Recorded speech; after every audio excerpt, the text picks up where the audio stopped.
Their obsession is to transform the rest of the world into carbon copies of themselves.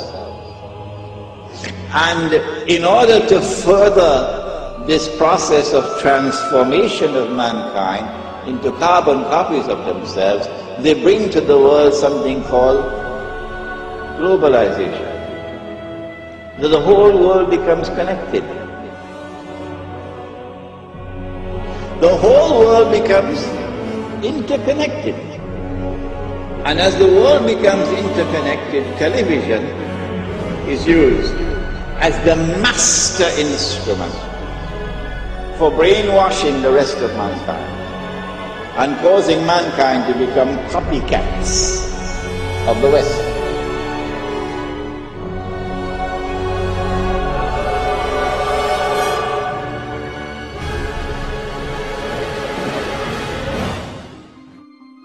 So in a sense, what we're seeing is using branding that is so enmeshed in our culture and in our lives as a way back into our own societies, a way to engage with globalization. Because if you pick up a shoe now, you have the story of globalization in your hand. You have leather that was maybe produced in Argentina, shipped to the Philippines, produced by a Korean subcontractor that went through a Hong Kong broker that was dealing with a company in Oregon. So you're looking at this thing, and if you can deconstruct it, if you can trace all the components through the global economy, and not only that, but find out how much that company that's selling you that shoe spent on advertising last year, and how much money they paid a superstar athlete to sponsor them, then you have the disparities of the global economy in miniature, the winners and the losers. What we've seen in the past 6 years is an explosion of brand-based investigative activism, where you have campaigners that have peeled or looked behind the brand, peeled away the facade to see how the goods are produced.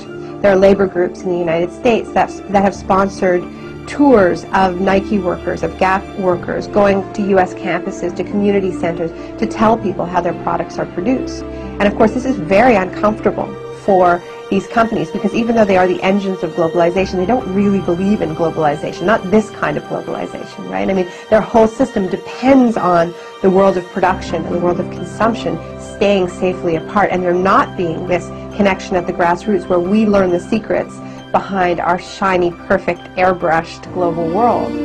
So now these brands have become, in many ways, the most visible targets of globalization, so much so that whenever you see a protest, during a protest, there'll be a line of riot cops guarding the Starbucks, guarding the Gap, guarding the McDonald's. And this strikes me as tremendously symbolic, somehow, that they're guarding the facade, the entry point into the world of globalization. And what this activism is doing is it's putting them together. And it's going to the shiny facade of the brand outside the mall, outside the superstore, and saying, we know how your products are produced. That's what these campaigns do. They make globalization real. They say, it's about the food that you eat, it's about the clothes that you wear, it's about the toys you buy your kids.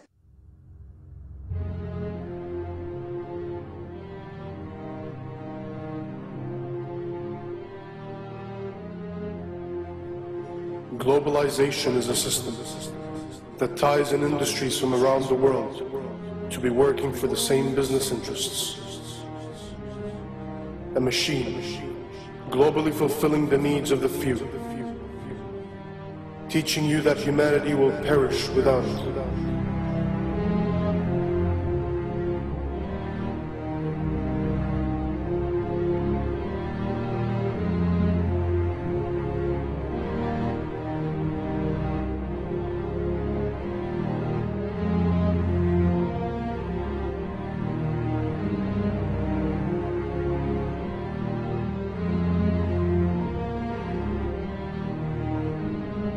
In a globalized world, corporations become living, breathing persons, a modern-day slave master.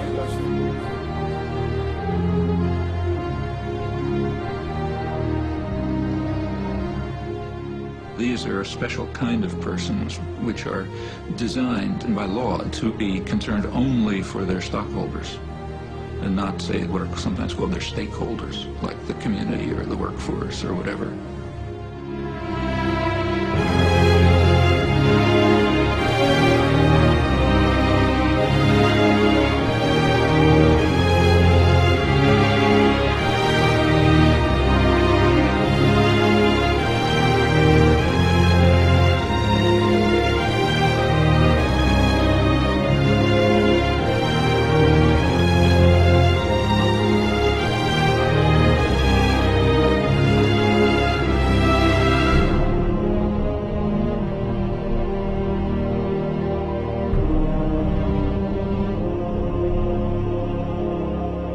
We are deceived into believing that without the system, we won't survive.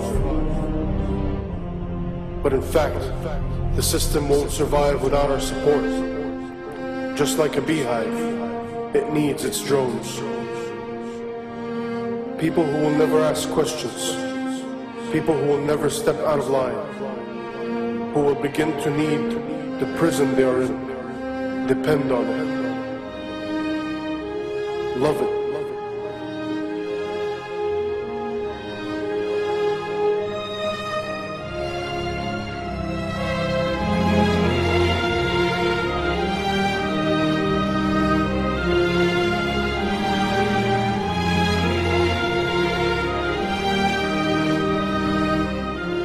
Have we lost our humanity?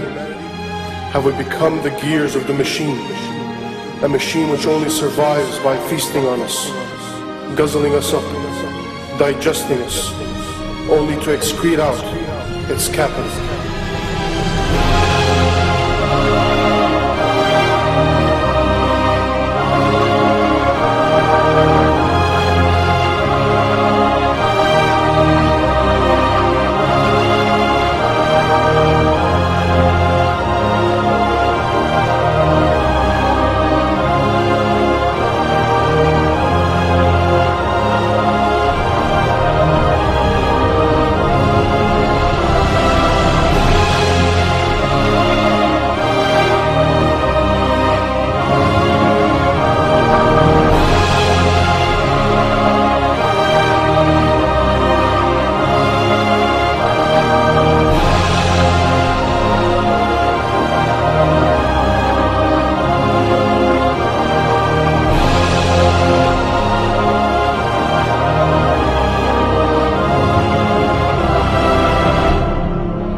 The mistake that a lot of people make when they think about corporations is they think, corporations are like us.